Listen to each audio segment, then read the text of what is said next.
आगे बढ़ते हुए ये जानिए कि दुनिया भर में 300 मिलियन अफराद थैलेसीमिया का शिकार हैं, जिनमें 100 मिलियन को हर माह 1 या 2 मरतबा खून चढ़ाना जरूरी होता है।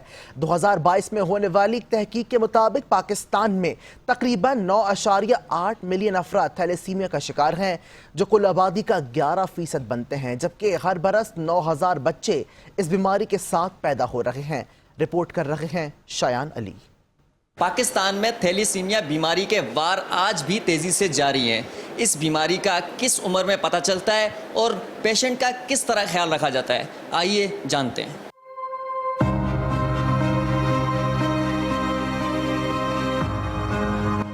ये हैं वो मुस्कुराते बच्चे जो खेलने कूदने की उम्र में एक जीनियाती मोहल्लिक खून की बीमारी थैलेसीमिया में मुब्तला हो गए।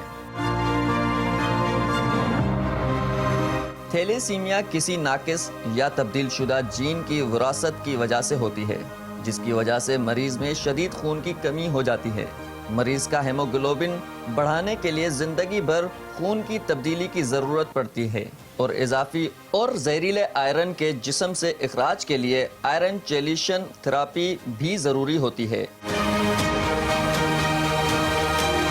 डॉक्टर के मुताबिक थैलेसीमिया बीमारी का बच्चों में 3 माह से 6 माह के दरमियान मालूम हो जाता है और थैलेसीमिया के 3 मुख्तलिफ स्टेज होते हैं। डॉक्टर ने अवाम को शादी से कबल थैलेसीमिया टेस्ट करवाने की तजवीज़ दे दी। शादियां करने से पहले अपना थैलेसीमिया का टेस्ट ज़रूर कराएं। माँ और बाप दोनों टेस्ट कराएं। अगर दोनों थैलेसीमिया माइनर के पेशेंट हैं तो इसका मतलब वो कैरियर हैं, यानी कि उनको तो कोई सिम्टम या अलामत नहीं आएगी गालिबन। कराची में वाक़ एक थैलेसीमिया सेंटर में आने वाले बच्चों का खुसूसी ख्याल रखा जाता है। यहाँ पे बच्चों का मतलब बहुत ज़्यादा ख्याल रखा जाता है। छोटे बच्चे हैं, बड़े बच्चे हैं। सहूलियात माशाल्लाह बहुत अच्छी हैं। हम बच्चों को हर तरह की सहूलियात फराहम करते हैं। ब्लड टाइम पे मिलना हो, मेडिसिन देनी हो, IV डिस्फेरॉल लगाना हो। मुल्क में बढ़ते थैलेसीमिया के मर्ज को रोकने के लिए आगाही मुहिम की भी ज़रूरत है।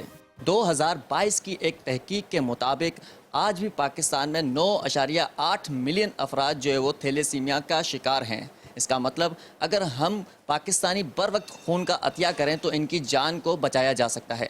कैमरामैन नादिर भोपाली के साथ शायान अली, 5 न्यूज़, कराची।